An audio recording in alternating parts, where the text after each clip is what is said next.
Muy buenas noches, mi nombre es Jessica Félix, soy estudiante de Derecho en la Universidad Abierta para Adultos, UAPA. Actualmente estoy cursando la asignatura de Derecho Penal General y en esta ocasión voy a tratar el tema de lo que es la extorsión y el chantaje, haciendo alusión a autoría, a la complicidad y a la responsabilidad de los autores. Vamos inmediatamente a iniciar con el tema de la extorsión. Este es un delito consistente en obligar a una persona a través de la utilización de la fuerza, de la violencia o intimidación a realizar u omitir un acto o negocio jurídico con ánimo de lucro y con la intención de producir un perjuicio de carácter patrimonial o bien del sujeto pasivo o bien de un tercero. Si la extorsión se produce lesiones a la víctima que le cause una incapacidad de trabajo de más de 90 días, se sancionará con pena de 4 a 10 años de prisión y multa de 4 a 10 salarios. Y si la incapacidad es permanente, se sancionará con las penas de 10 a 20 años de prisión y multa de 10 a 20 salarios. En caso del chantaje, es una amenaza, es la amenaza de la difamación pública o cualquier otro daño para obtener algún provecho económico o material de alguien u obligarlo a actuar en determinada forma. La diferencia entre ambas acciones son notables, puesto que la extorsión es un delito donde se utiliza la fuerza, la violencia y además es un delito penal, mientras que el chantaje se utiliza la amenaza y es un delito correccional. En el artículo 400 y siguiente del Código Penal Dominicano se establecen las cláusulas sobre este fenómeno, el cual dice que si hubiere arrancado por fuerza, violencia o constreñimiento, la firma o la entrega de un escrito, acto, título o documento cualquiera que contenga u opere obligación, disposición o descargo, será castigado con la pena de 3 a 10 años de reclusión mayor, o sea, de prisión. Las penas establecidas para este tipo de acción son las siguientes. En el caso del chantaje, este crimen se castiga con pena de reclusión y las multas van de 200 a 500 pesos.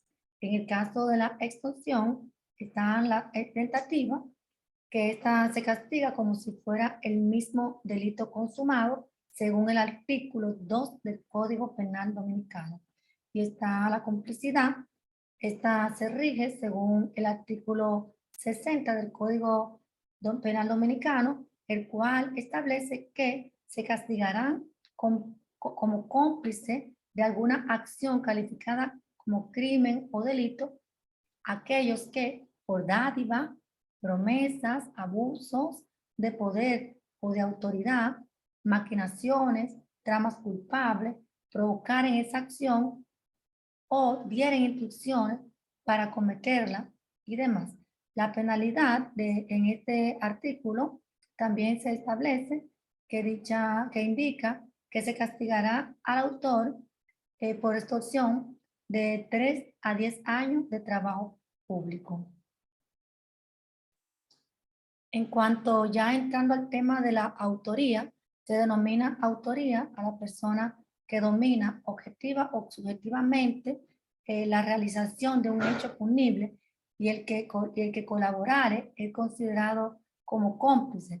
Pero cabe destacar que existen amplias diferencias entre autor de un hecho y en el que actúa junto a él. Díaz Collado cita el concepto de autor que se ha mantenido o se mantiene aún. Puede reducirse en 3. Está el concepto unitario, Este concepto considera al autor y al que colabora con el mismo hecho punible, es decir, se considera a ambos como causa equivalente de dicho hecho. Está el concepto extensivo, que este considera que todos los que concurren en la obra delictiva son autores. Y está el concepto restrictivo. Este hace distinción entre el autor de un hecho punible y aquellos que participan en el mismo, de forma que puede castigarse el autor que realiza el hecho y además hace posible imponer penas distintivas a las personas que participan en el hecho. También tenemos, entre los tipos de autor, están el autor individual, también llamado autor inmediato, que es aquel que realiza el hecho sin compartir con otros el dominio o determinación del mismo. Este actúa solo. Está el autor mediato, que según la doctrina actual es quien comete el hecho por medio de otro, es decir, quien para la ejecución de un hecho punible se sirve de otra persona como instrumento. Y por último tenemos la coautoría. El coautor es un autor que coopera con otro u otros autores. La coautoría es la comisión de un hecho punible estando la persona que lo cometieron asociado con esa finalidad, bajo la colaboración consciente y voluntaria de cada uno de los asociados. La coautoría está compuesta básicamente por dos elementos constitutivos. Están en común acuerdo, que es uno, no debe de bastar con un consentimiento unilateral solamente, sino que los participantes deben accionar de acuerdo a la voluntad consciente. Y está la ejecución del hecho en común. En este caso es necesario que se realice la contribución objetiva al hecho para que una persona pueda considerarse coautora.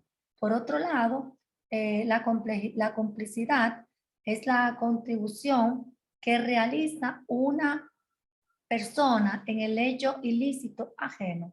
Podría decirse que es la persona cuyo acto no es de carácter delictuoso, sino en relación con el delito de otra, que aquella convoca o facilita con conocimiento de causa. Castellano cita que la mayoría de autores coinciden en clasificar la complicidad en tres formas distintas. Aquí está la teoría de la casualidad. Esta considera considera al codelincuente al que contribuye con su aporte a formar la causa del evento delictuoso. Está la teoría de la autonomía, que considera que el delito cometido por varios individuos pierde su unidad, ya que los concurrentes realizan comportamientos autónomos y surgen así distintos delitos, cada uno con vida propia. Y por último está la teoría de la asesorialidad. Esta considera que la responsabilidad de los copartícipes depende de los auxilios prestados por al autor principal. Entonces, para que se constituya la complicidad, deben darse determinadas condiciones. Entre estas están la existencia de un hecho principal, que el hecho por parte del cómplice debe de estar previsto y sancionado por la ley, que dicha participación debe de ser prestada de forma voluntaria y consciente. Y por último, que dicha participación debe haber sido prestada en la modalidad establecida por la ley. Nuestra legislación, los autores y los cómplices son sancionados de la misma naturaleza, con las sanciones establecidas por la infracción, mientras que los cómplices de un delito o crimen se les impone la pena inmediatamente inferior a la que corresponda a los autores, salvo los casos en los que las leyes disponen otra cosa, siendo preciso establecer que cuando se habla de la pena inmediata inferior, se trata de aquella que correspondería, no la que el juez haya impuesto al autor del hecho. Muchísimas gracias por su atención y muy buenas noches.